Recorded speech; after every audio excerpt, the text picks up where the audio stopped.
Hello, welcome to the Book Trekker channel. Please subscribe our channel. Hit the bell to get notified about our videos. Don't forget to like, friends. Stay with us. Around the World in 80 Days. By Jules Verne. Chapter 2. In which Passepartout is convinced that he has at last found his ideal. Faith, muttered Passepartout, somewhat flurried, I've seen people at Madame Tussaud's as lively as my new master. Madame Tussaud's people, let it be said, are of wax, and are much visited in London. Speech is all that is wanting to make them human.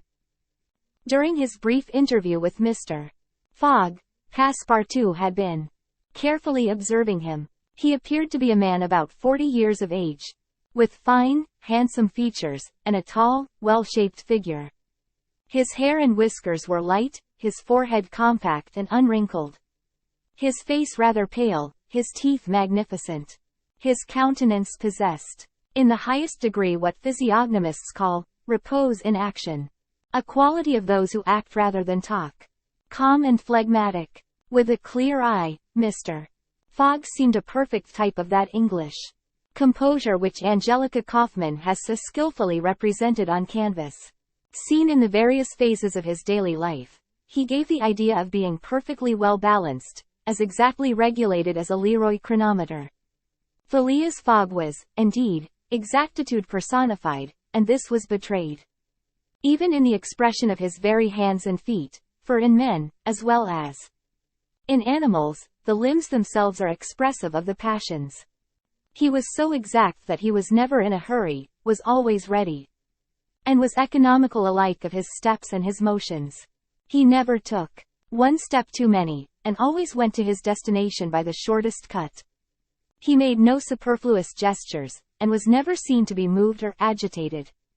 He was the most deliberate person in the world, yet always reached his destination at the exact moment. He lived alone, and, so to speak, outside of every social relation. And as he knew that in this world account must be taken of friction, and that friction retards, he never rubbed against anybody. As for Passepartout, he was a true Parisian of Paris. Since he had abandoned his own country for England, taking service as a valet, he had in vain searched for a master after his own heart. Passepartout was by no means one of those pert dunces depicted by Molière with a bold gaze and a nose held high in the air. He was an honest fellow, with a pleasant face, lips a trifle protruding, soft-mannered and serviceable, with a good round head, such as one likes to see on the shoulders of a friend. His eyes were blue, his complexion rubicund, his figure almost portly and well-built, his body muscular, and his physical powers fully developed by the exercises of his younger days. His brown hair was somewhat tumbled.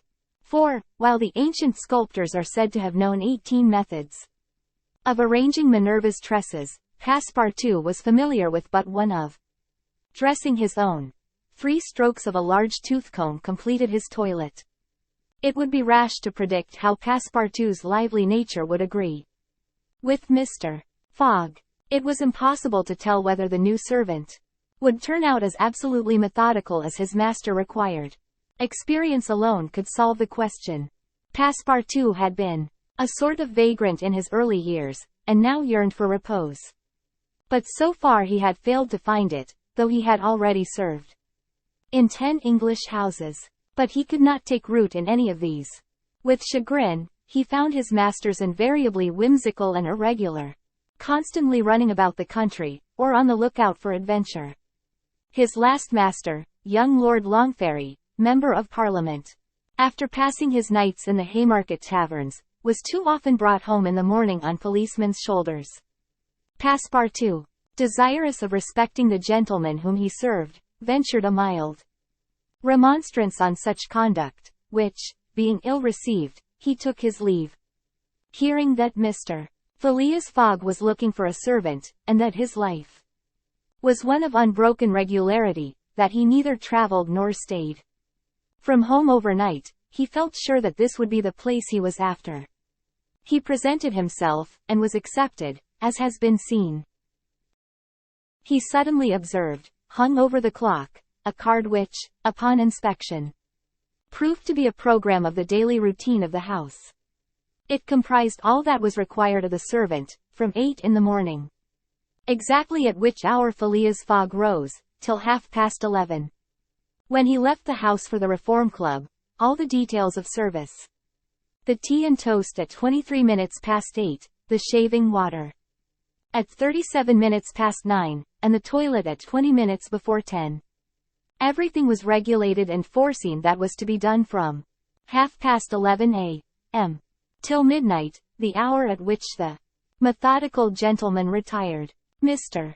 Fogg's wardrobe was amply supplied and in the best taste.